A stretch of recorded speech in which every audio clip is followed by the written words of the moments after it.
Welcome to Living Free in Tennessee. We've got an interview today that almost didn't happen until somebody got over their toolbox fallacy and used ChatGPT to write his bio. And it starts out like this: just a small town boy living in a lonely world, took a midnight train to Prepper Town. Okay, AJ, welcome to the show. Thanks for having me.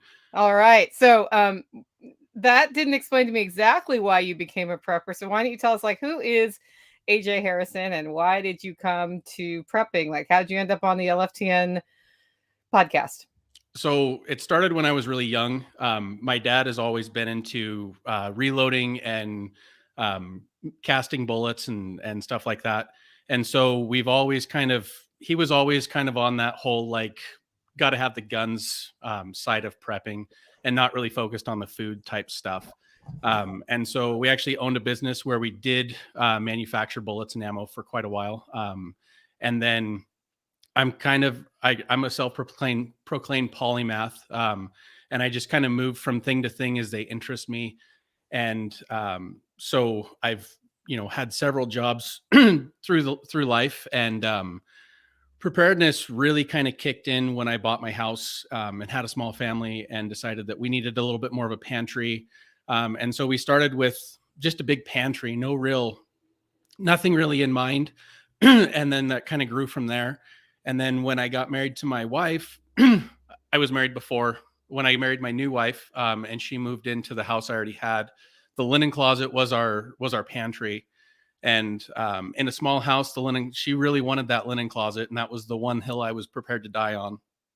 And then spring of 2020, that wonderful P word came around, and we didn't end up going to the grocery store for a couple months. And that really kind of sparked the drive to keep moving down the preparedness journey. I came to Living Free in Tennessee through Unloose the Goose. Originally started by following Curtis Stone, and then found Unloose the Goose, and then came here. Yeah, there's a rumor we might do a little reunion episode with Curtis, but we'll see. By the way. That'd be great. Unloose the Goose. So I've decided this show, guys, every time he makes a song go through my head, I'm just going to sing it. Because that's literally what's going on in my head for most shows. And I realize nobody actually knows what's going on in there. So you're going to get the song treatment, AJ, today. That we'll reminisce about karaoke at TSP. Yeah, exactly. I thought you've heard me sing a lot because you were at the Survival Podcast fall workshop.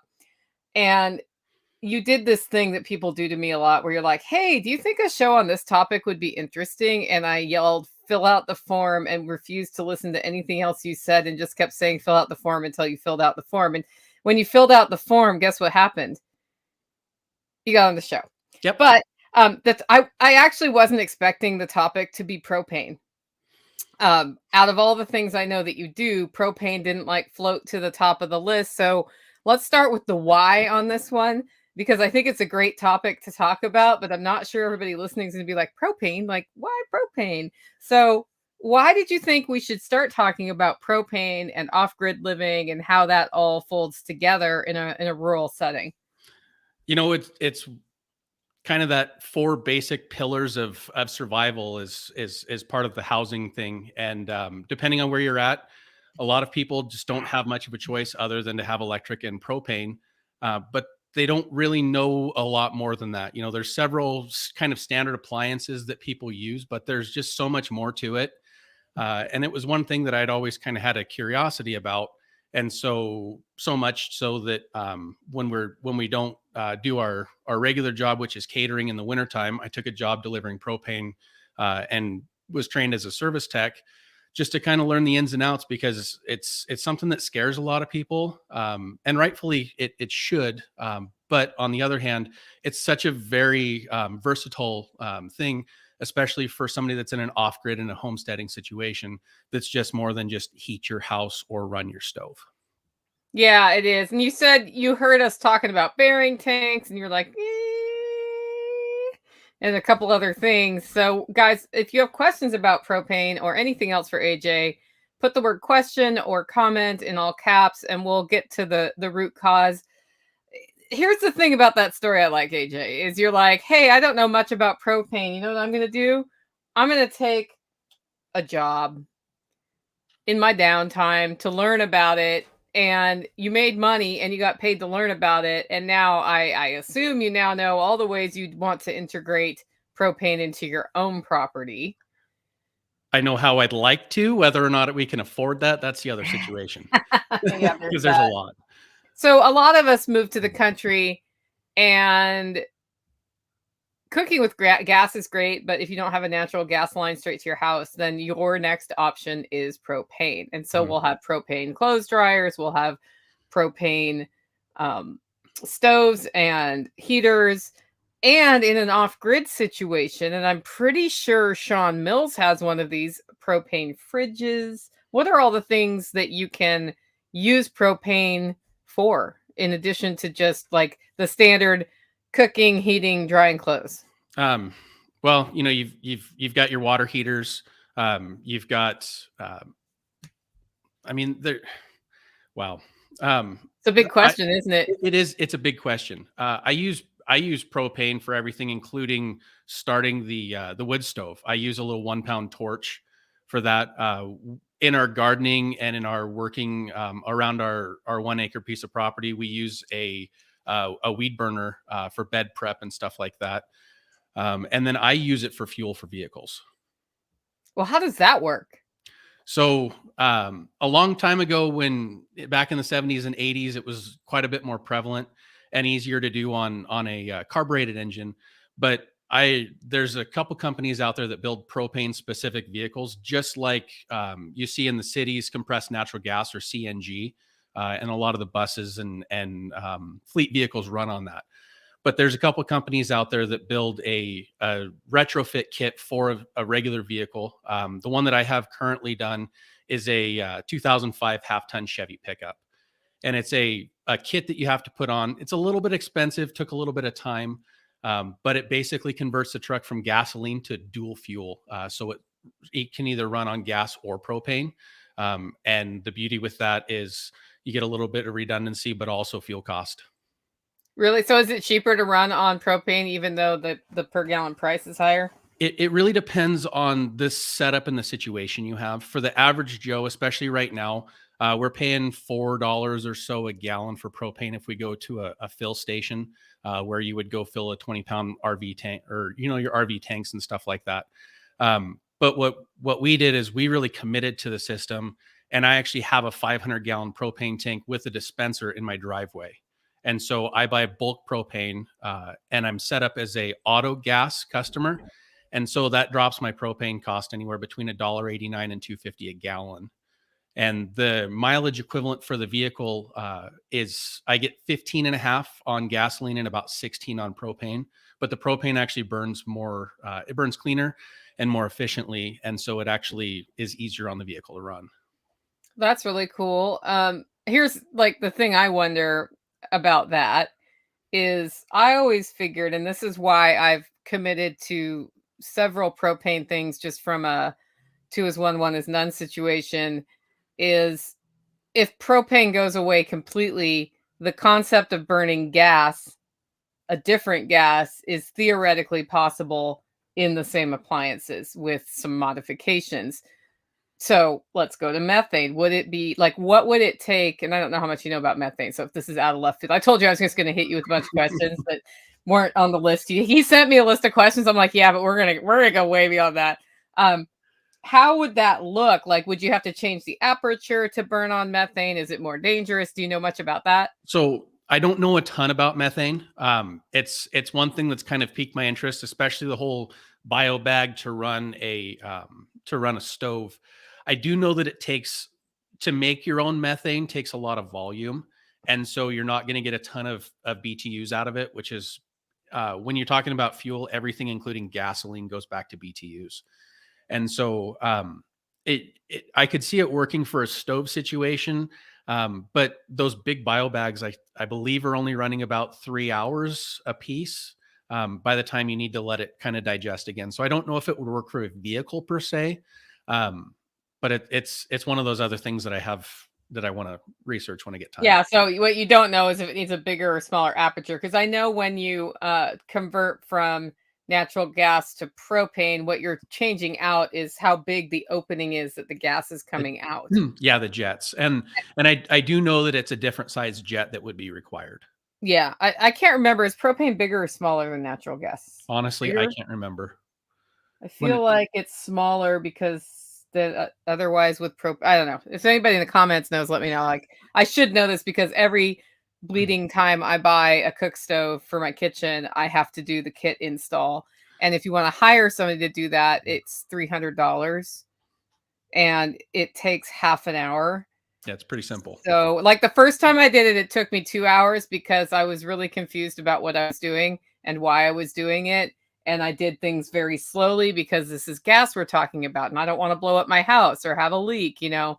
And then the second time I did it, I was like, oh yeah, these pieces, you know, like in all these places, just switch out. And here's a sheet that shows me how to do it. It's super simple. Absolutely no reason not to do that yourself, right?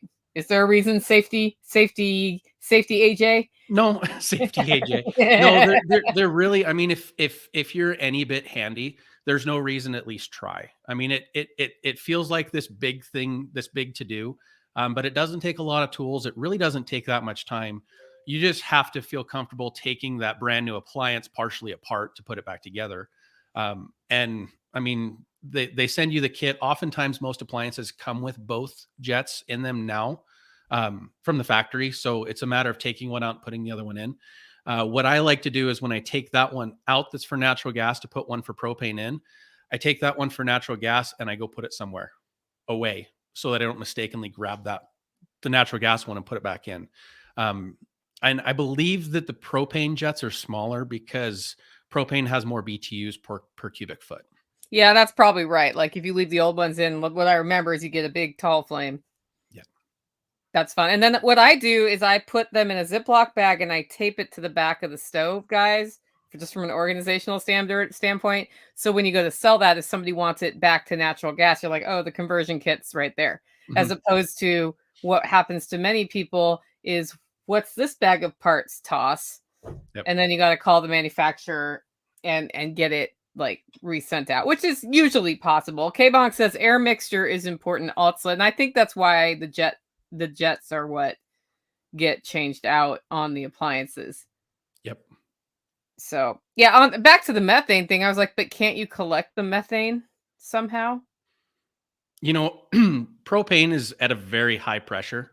Yeah. Um, Natural gas is at a fairly high pressure too until it comes to your house, and that's where everything kind of changes. That a lot of people don't realize is you're counting pressure in psi from the tank, which is typically 250 pounds. Your first stage regulator drops it to 10 pounds, and then when it goes into your house, it's measured in inches of water column, which is you're running about a half a psi in your house, and so the volume is drastically decreased. And why is it done that way? Because the way propane works actually is it's liquid in your tank and it's vaporizing and filling the space with a vapor, and that vapor is what you're running off of. And so depending on the temperature outside, your pressure in your tank is going to vary, because if it's hotter it's going to want to vaporize more. And as most people that are on propane know, when you're getting low in propane in your tank and it's cold outside, it frosts up and it doesn't work as well because it's not vaporizing as well.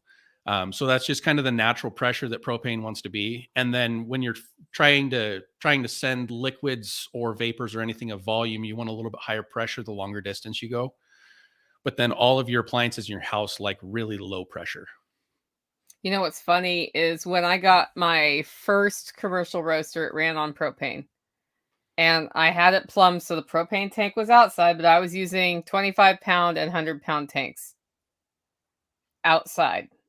And when it got cold, my roaster stopped working, and the fix ended up being you're gonna love this, to tilt the tank a little bit so that there was more surface area in there.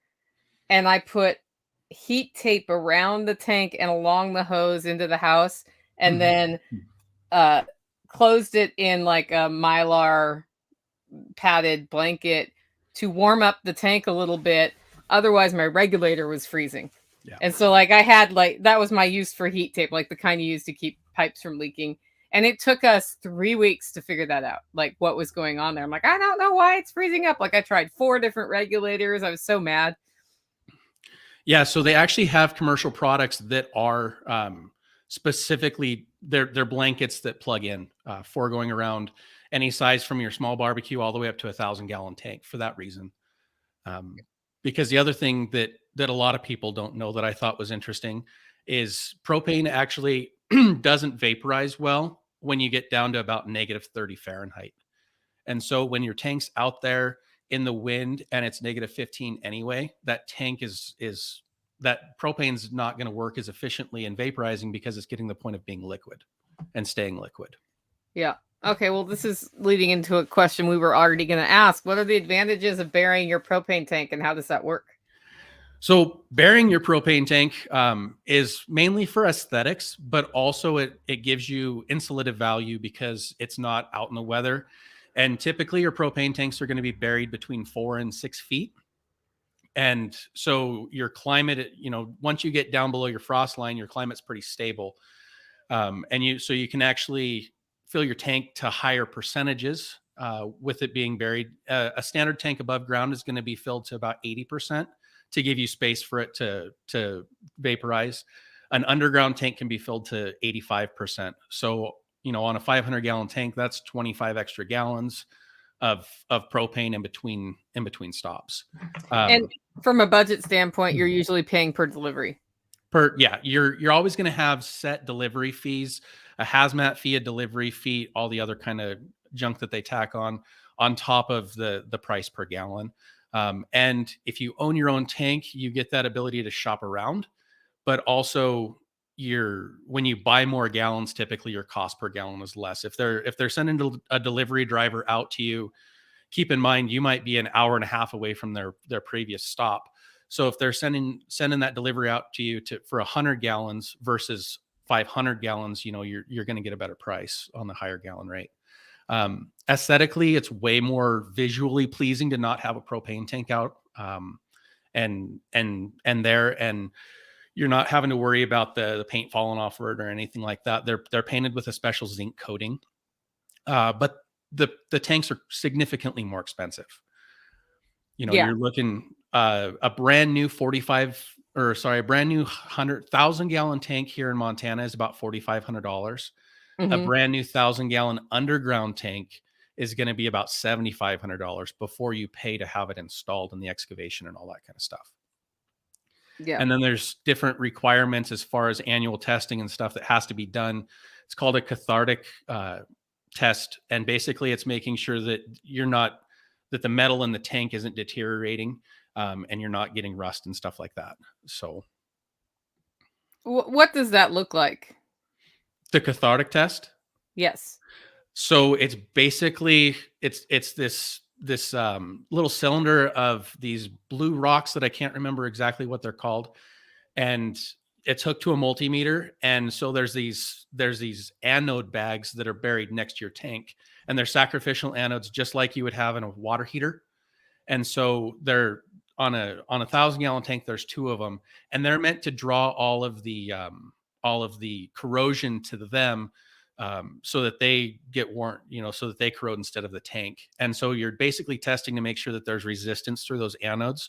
And there's different parameters for different soil types. And it has to be done when the ground is moist and not frozen and not completely dried out. So it's a little bit of a pain to do that. And as far as I know, the only way to do that is to have the professional company come out and do it. But if you are contracted with a company, they're going to do that test once a year automatically. They're probably going to charge you about $150 for it. So, kind of keep that in mind, but it's something that needs to be done at least every couple of years. I know here the propane is $1 less per gallon if you own your own tank versus if you rent their tank. Typically it's around that figure. Yes. Yeah. And so if you're buying 500 gallons, it's not only are you paying your tank rental of whatever, like mine's $95, you're paying $500 extra on 500 gallons of propane. So I think when you're doing the math on do I own or do I rent, it's important to think about that. Absolutely. And here they don't do any maintenance and they do not test it every year.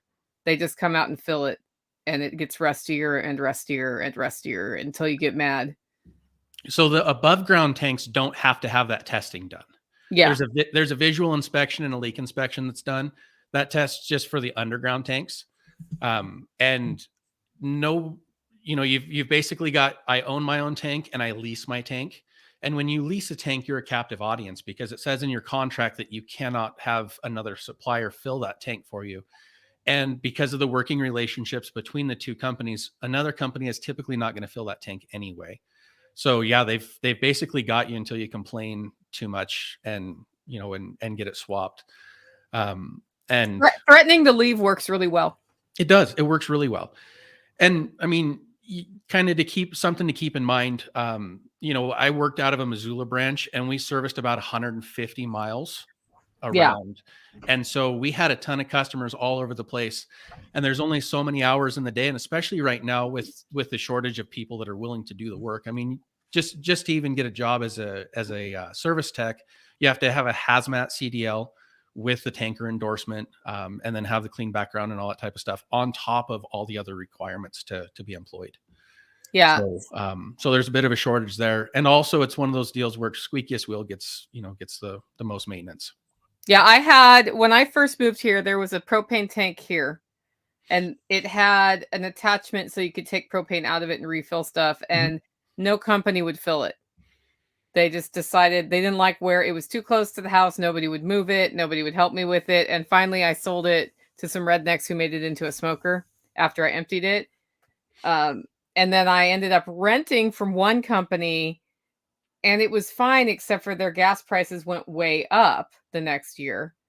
And so I decided to go with a different company who didn't kind of pull those shenanigans. I mean, they are $1 more per gallon than if you own, but it's clear. And it was never like, hey, this is your $1.29 a gallon entry level price, and next year it'll be $5 a gallon sort of thing.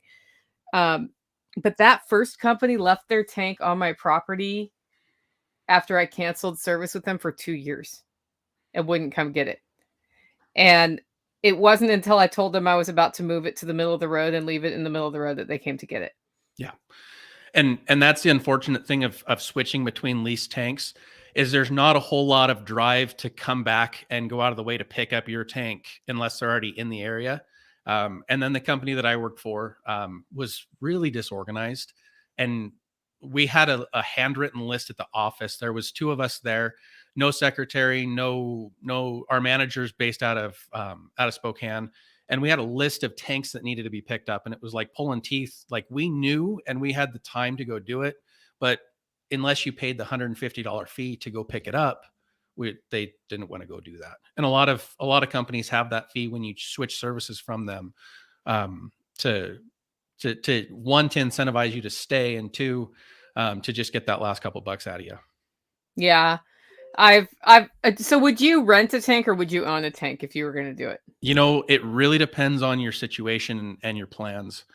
If I was to build a brand new house, I would totally depending on where I was at, if I wasn't in the river bottom and wasn't on, on solid rock, like Jack's place, I would totally do an underground tank and just include it in the cost of the build.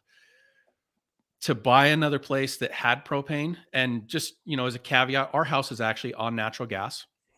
We're on the main line. So, but if I were to buy a house that had a propane tank and it was a rental, I'd really have to start crunching the numbers on how long are we going to be here, what the price per gallons that we're going to save. And, there's a whole litany of things, because you buy that 1,000-gallon tank at $4,500 and then you have it installed. If you're only going to save a dollar a gallon, and that $95 a year, your amortization is about 12 years to pay that thing off, depending on your propane usage. So there's certain things to do. I'm a big fan of owning my own tank because that hose that you talked about that was on your tank is called a wet leg. And basically every home style propane tank has a valve that's for liquid extraction for when you move the tank, because the tanks have to be below a certain level depending on the size to haul them down the road. So that's a valve and a hose and then an adapter. And A lot of places won't work with you on that, but some places, if you go to the office and you say, "Hey, I want to take your dispenser training class," to where the same thing that you would have like the gas station attendants do, a lot of times they'll let you then use that. The other thing is it's pretty easy to take on and off. Takes about 3 minutes. You waste a little bit of propane. I would just take it off when I had a delivery coming, because that wet leg is definitely something that I would have on a tank if I didn't have a dispenser, even if I didn't have a vehicle in the driveway running on propane. So I know Jack Spirko thinks like if you're going to get a propane tank, get the biggest one you can possibly get on your property. How large of a tank do you think a homesteader or rural off-grid liver should get? So it really, that age old thing, it depends. If it really depends on your usage. If you're going to use 300 gallons of propane in a calendar year, a 500-gallon tank is going to have at full 400 gallons in it of propane. That's going to get you a solid year. That gets you to the summertime where propane is least expensive. If you're burning 800 gallons a year, obviously you'd want to look into, a 1,000-gallon tank. I like to have at least a year on hand at a time, just because the wintertime, especially like February, is the absolute worst time to get propane, especially around here. The temperatures are -10, -15. Nobody wants to be out anyway, and the prices are just going through the roof. So I'm just of the opinion that you should have at least a year worth. And if you can afford it, I would have at least 1,000 gallons. If that's 2 years worth of propane, that's sweet. That gives you, the initial buy is expensive, but if you've got 2 years worth of propane, you've got 2 years worth of budgeting to buy the next round of propane. Yeah, my propane company does a summer buy where you can buy a year in advance in the summer. Yep. At summer rates, and they will deliver it throughout the winter. And every year there's this debate about how many gallons I'm going to buy, because they want me to buy less and I want to buy more, because one year I did not buy enough and then I had like $5 a gallon propane. Mm-hmm. And that was just insane. So I'm not a fan of $5 a gallon propane, just for the record. And so now I'm always like, I would rather have that credit on my bill next year, which happens every year. I get a couple $100 towards the next year. And it's sort of like ripping a Band-Aid off every July. It's like, okay, I'm going to dump a bunch of money into heating water, cooking food, and drying clothes. But that's what I'm going to do. I don't heat my house with it. So at some point I am going to add, I think, propane heaters in my house, like the wall ones. But I heat with wood, so don't really need the propane heater. It's a nice backup, just as a backup. But yeah, we primarily heat with wood as well. And then we have the natural gas furnace that runs when I don't feel like it. So K-Bonk wants to know, are the tanks steel, or what are they made out of? He's wondering if there's fiberglass tanks. What's the deal with the tanks and the materials they're built from? So as far as I know, steel is the only thing they make propane tanks out of. And the higher your volume, the thicker the tank is. And your average home tank is going to be about a half an inch thick. And so, I mean, you've got 250 to upwards of 300 pounds of pressure of an object that just wants to go boom, is all it wants to do. And so, yeah, all the propane tanks that I know of are steel, all the way down to little 1 pound Coleman ones. That's cool. That's cool. I do the same thing you do to start my fire. I have the little 1 pound can on the blowtorch. Mm-hmm. I got that for Christmas last year, and I'm still using the same 1 pound can to start fires. Like, it's lasted a really long time. And yes, I can start fires many other ways, like a man. I'm a real man. I'm a man's man. I can start a fire, but there's nothing like taking that and going, yeah, and it's done. And I've got two boys that are one's first class and one's just getting ready to become first class in Boy Scouts. And so I've got to continually prove that, yes, I can still start a fire. But that's the only way to light a wood stove. It is faster, and I like it. Okay, Packrat has a comment. During the everything shortage in the 2020s, the time where you could buy propane tank was not in the winter when needed for heating. Put on a list, and tank was secured in August. And I know another person who tried to get one in 2020, and it took him like a year to get it. Even it was an enormous pain in the neck. So still to this day, it's a pain to get a propane tank. The manufacturers, we were we were waiting, and this was last year. We were waiting on an order that was 18 months old for brand new 500-gallon propane tanks. So it's That's a long still time. it's a long time, and so the supply is just not super great. A lot of and I part of the reason is because a lot of the country is moving on to natural gas. But we've got this big boom of homesteaders and people moving to off grid, and Yes, and yeah, this is the person I sorry. accidentally banned when he jumped into the room, and I'm like, "How do I unban him? I hit the wrong thing." Sorry, I got distracted there. Yeah, that's okay. So there, with the boom of people building off grid, and then just the resilience of knowing that you have that supply there, kind of like the whole having 60 gallons of gas in the in the shed type deal. But yeah, propane and propane accessories. Okay, here's another one from Pack Rat. Used propane yard tanks, which are partially filled beyond a few pounds, are illegal to transport without a hazmat certificate, which is why they stay on marketplace. You got to find a cowboy to move it. Let's talk about this. Like, what do you think? Like, I see random tank on the internet for sale. Should I buy it? How do I make that decision? How do I know So it's not past its prime? Like, what do I do in that situation? so there's this fantastic thing that they sell at the store called leak detector spray, and that is by far your best friend. When you're looking at a used tank, the one thing that you want to hear when you go up to it, there's a bleeder valve. Um, Hold on just a second. I got to shut this door. It's letting cold air in. Yeah, you know what? I totally know what that's like because Tactical keeps opening the door in my camper, and it's like all of the heat just went out of the camper. It's going to take 15 minutes to get warm again. Well, I'm in a tiny house I'm building for my grandma, and there's not knobs on the door, and so if the wind blows just right, it swings right open. So, Yeah. And you're in so Montana, so it's cold.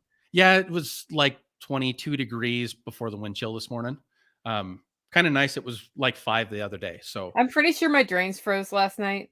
Like, I went to do dishes and water came out all over the floor, and I was like, we've got a lot going on.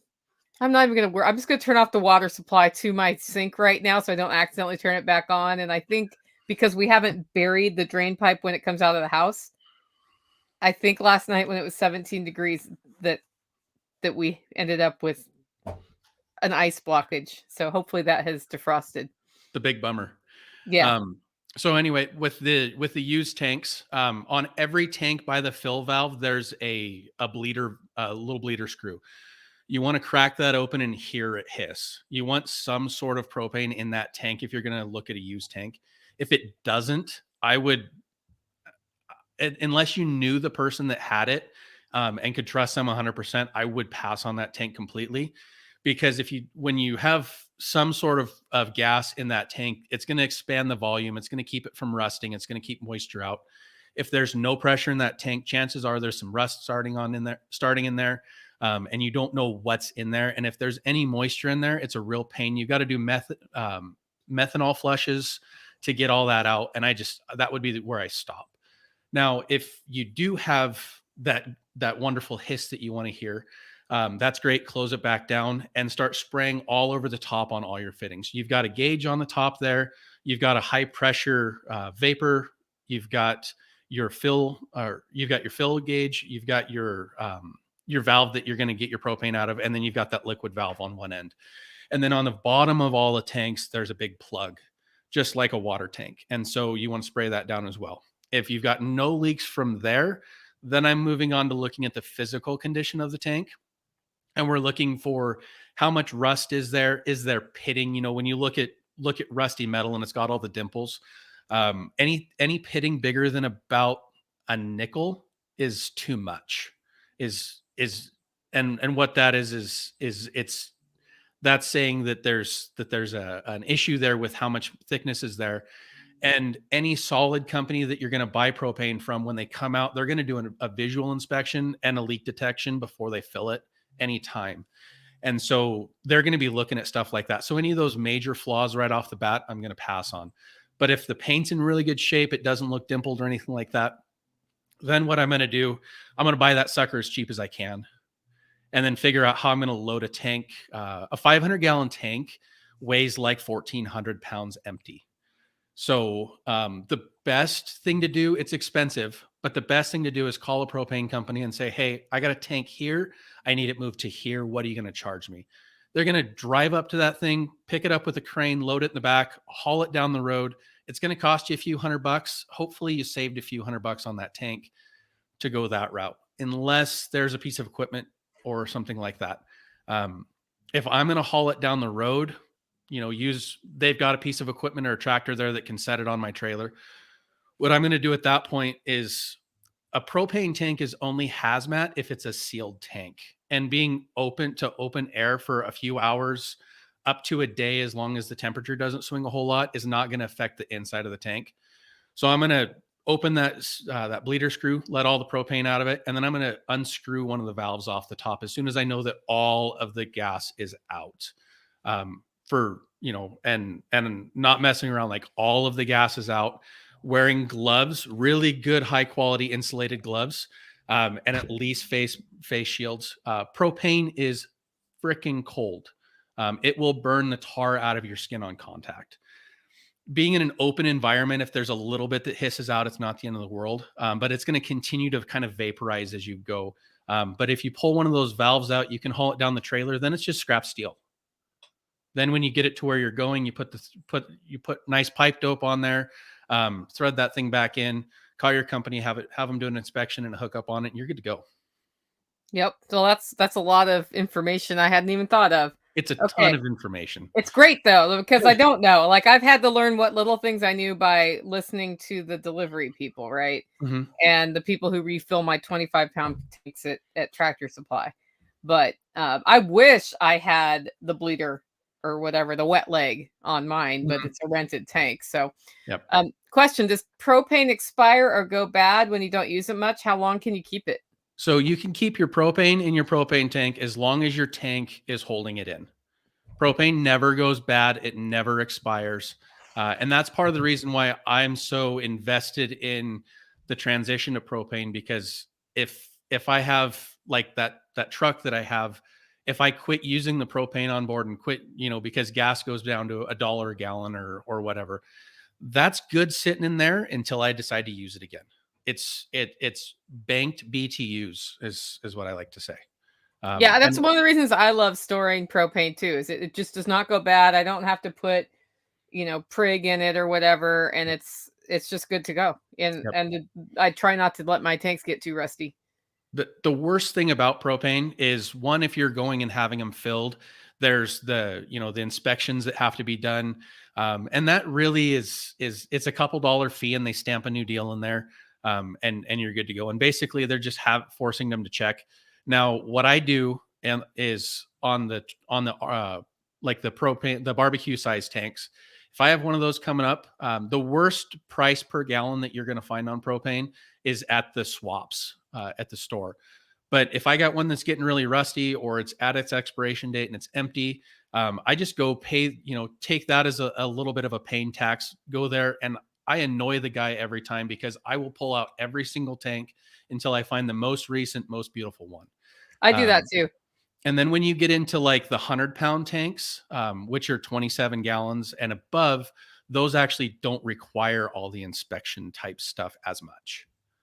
So, your home tank gets a visual inspection, but not much more than that.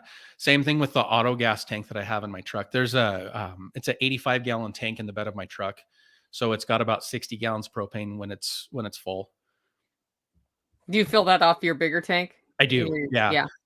So it's a 500-gallon tank with an actual electric motor and a fill valve, just like you would see. The only thing it doesn't have is the counter for the gallons, because I don't really care about that. But yeah, so in my driveway, I'm getting low on fuel. I just pull over, hook it up, turn it on, hang out for about 15 minutes or so while it fills, shut it off. I don't even have to go to the gas station. So I'm in my glamper right now that I'm living in while my house gets worked on. And there are 2 propane tanks at the front of this camper. And I was in here and I'm like, I keep smelling propane every time I walk out in the yard. I keep smelling propane, and there is not a sensor in this camper. And it turned out one of those 2 tanks was empty and open. but it was still off gassing Mhm. apparently. So how do you like stay safe from getting propane exposure? So I'm pretty, I'm pretty anal about that type of stuff. I've got young kids running around. I leave and I'm gone for extended periods of time, so I don't want my wife to have to worry about any of this. I have several bottles of that leak detector spray, and every once in a while, about once a month, it's on my checklist. I go through and I spray every valve, every fitting on all the tanks just to make sure. And then if we are swapping tanks back and forth, I'm, just taking that extra time to make sure they're turned. And then because I have that dispenser at my place, I take an empty tank and just go fill it right away. So all my tanks are sitting there full and I don't have to worry about them being open and off gassing and all that kind of stuff. But yeah, definitely a lot of the calls that we got when I was doing service tech work in the wintertime was people that had a gas smell that they were out of propane. Well, your regulators don't regulate all the way to zero. And so when you run out of gas, all your pilots and everything go out, um, and you get that seepage. And even if your pilots and everything are turned off, you're still going to get that seepage because low pressure for some reason is going to escape more than high pressure. I just thought it was really odd that somebody would store their tank open like that on a camper. People And do weird it's not things. something I even thought to check, but I was like, I guess I'll just close this empty tank. Also, this tank is empty-ish.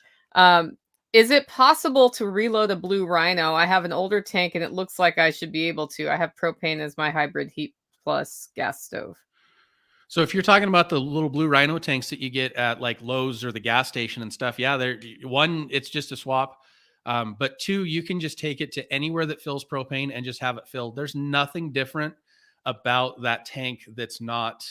It's just a standard barbecue tank, and they just have their fancy label on there, and they get all sorts of exchanges back in, especially from people like me who are just doing the trade up thing. And so any of those are refillable. Yep, that's what we refill at Tractor. So the year that became possible, I was super happy. So are you running your camper on the small tanks or do you have like a 100 pounder hooked up?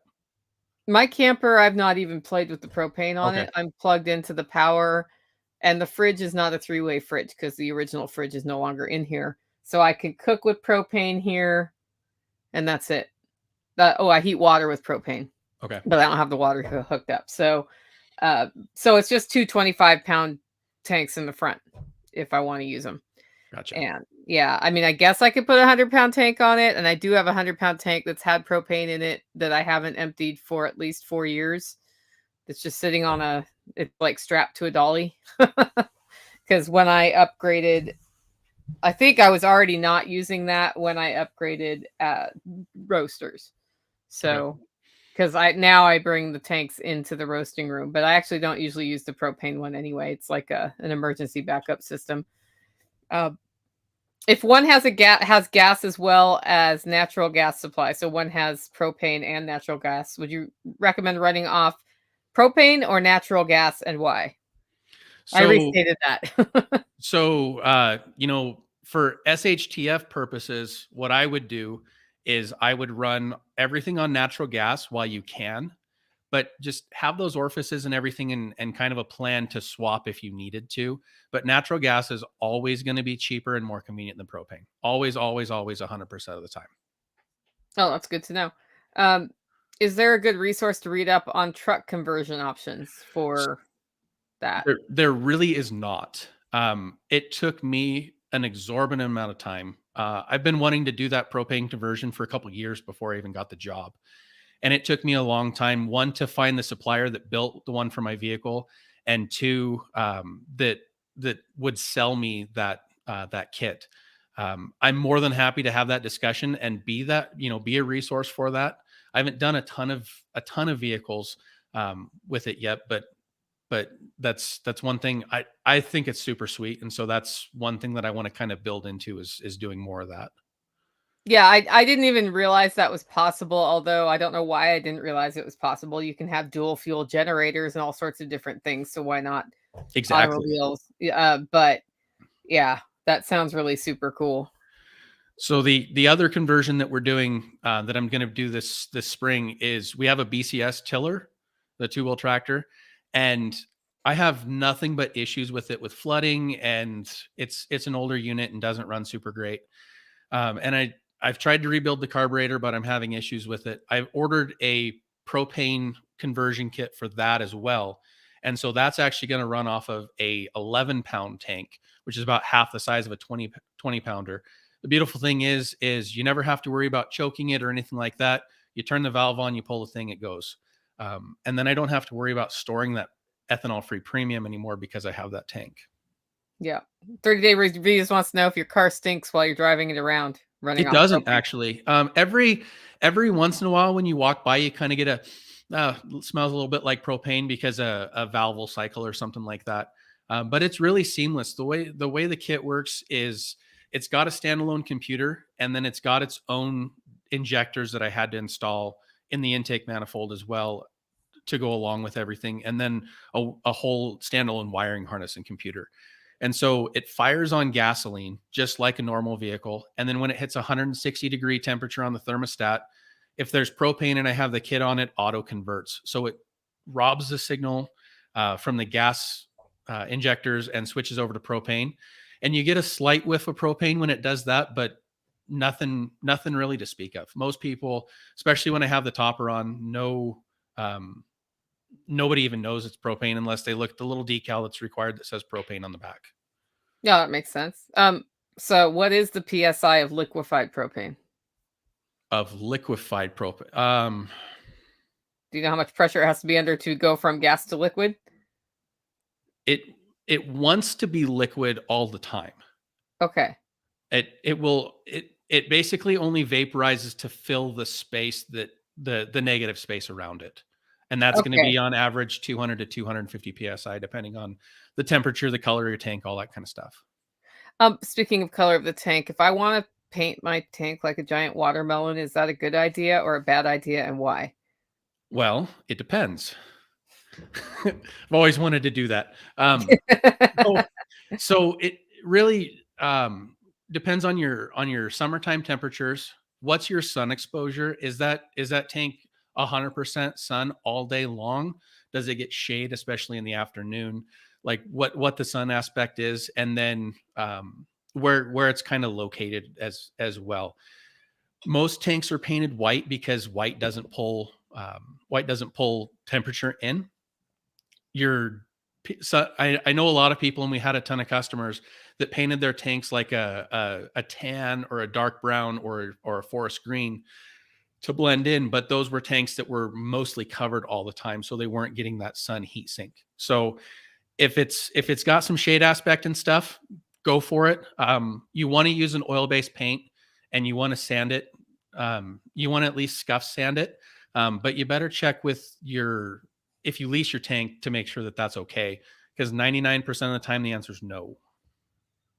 So I have to go for the light pink design in a hot climate that's the pig shape, like actually making like a little tail and Mhm. yeah, that's better. A light pink isn't going to draw much more than than the white is. Yeah, as long as you stay away from turning into like a super hot pink into a red, you should be okay. Okay. You'll know pretty quick because when those tanks get hot enough, they have a pressure relief valve, and they'll start spitting, and it is the weirdest thing ever when they start spitting because of that. And basically, you're stuck with it doing that until it cools down, which can That's be when you done. give it an ice jacket. Well, the thing that you can do is if your tank does start getting hot and wanting to vent, what you can do, make sure there's no flame sources around, but just take a garden hose and put it on the tank. That water coming out of the ground is going to be on average about 50 degrees. It's going to start cooling that metal fairly quickly. That makes sense. Okay, this is the most important question of the entire show. Do you barbecue with propane or charcoal? So I do charcoal, but mostly what I do is pellets. I'm a caterer in my daily life. That's how we pay the bills, and a lot of what we do is done with pellet smokers and stuff. And so I don't really stray from that. I keep a big stockpile on hand, but it's the age old debacle. Charcoal has a little bit better flavor, but sometimes you just want to grill a steak or a hamburger real quick and be done. And then in Montana, where we have extreme fires, we can't actually use charcoal to cook with for a couple months of the year, which is peak barbecue season. Also true. Can you put an awning on top of the tank? What about building around the tank? What's the safety thing there? So the rule of thumb is you want at least 60% exposure, because that propane is gonna, when it expands and if it does vent, it's gonna fall. And so you want that gas to be able to go somewhere and dissipate. You don't want it like in a building, because if it does vent and you open it up and there's a spark, you're just gonna have propane pouring out. So you can put a cover on it. You can put, like a three-sided lean-to that's got some open space on the sides. That's cool. A lot of construction companies and big plants that have tanks where they fill their forklift cylinders and stuff like that. That's how they store them. That makes sense. But you So, like, if I definitely was don't. gonna build a place outside to put my propane tanks so they don't get rained on, I could do sort of like a covered three-sided thing with shelves. With yeah, and that's the goal that we have for this place, is to actually move that fill station out of the yard and put it in a three-sided structure that also doubles as our woodshed. So we can, we don't have to have a unitasker here. We can build on things, and have the propane tank, going lengthwise pushed up against one side. You can put your propane, your you want about 3 or 4 feet on on all the sides around it for servicing and working on it. But then you could stack your tanks up against the other side, and then you could run your firewood all the way up, along the other side of it. Yeah, 30-day reviews. I'm worried about them getting rained on because it rains like 60 inches here a year, and I have a rust problem to keep up on all of my tanks. So my recertification dates are not my problem. My problem is when rust takes over and the guy's like, that is just too rusty. So I have a regular cycle of maintaining rust spots, and I feel like if I could avoid them getting wet all the time, perhaps that would slow that down. Yeah. POR 15 works really well for kind of encapsulating and stopping that. And then just keeping them on concrete's the best surface to have any tank on, because it's gonna wick some moisture as you move through the cycles, but it's not gonna hold the moisture there up against the metal. And so we set commercial and large tanks on concrete for that reason as well. So concrete, or even like a steel surface, as soon as you move into like a wood shelf or just having it on bare dirt, you're starting to have issues. Yeah, and I'm talking about my 20-pound tanks, not my pig. Why would you want to have that closed? You want to have that out in the open. Yeah, the pig's fine. Actually, I wouldn't well, I don't have it painted as a pig because it's a rented tank, but I started looking at how people paint their propane tanks, and I was like, "Man, there's lots of good ideas out there that are kind of funny," and then I don't have to build because my actual rented one, I would like to build a three-sided thing around so I don't have to look at it. Hmm. That's also like prime wasp territory up under the thing that covers the valve and everything. So Yeah. yeah. All right. Well, we're kind of towards the end of the hour. AJ, how do people interact with you? What other things do you do? How can they spend money on your tasty freeze dried treats, for example? So I have a podcast that I do 3 times a week. It's called Preparing for Prosperity. That's a number 4 in there. It's kind of long, but it's okay. So my website is preparingforprosperity.com, and I'm working with another member of the community right now to try to build a actual website where people can purchase stuff. I do the 3 shows a week. Typically, Monday is going to be a catch up. Wednesday is devoted 100% to freeze drying, except for today because I wanted to be on Nicole's show. And so I've started a series where we're starting with the bare basics of freeze drying, and we're moving through the progression of a new owner and things that you can do, things that work well, and tips and tricks. So that's Wednesdays, and then Friday I try to be a little bit more detailed and actually go into a topic that might be interesting. Or that, that aspect. So all the social medias is at Preparing for Prosperity. Tried to listen to your marketing stuff and make everything the same. And then I'm going to be adding a website that is kind of a simpler one that goes to everything, but I haven't done that yet. So But, one thing at a time. So, guys, preparingforprosperity.com. That's with the number 4, not the word 4. And I have put the link in the description of the YouTube live, and it will be in the show notes. AJ, thanks for being on today.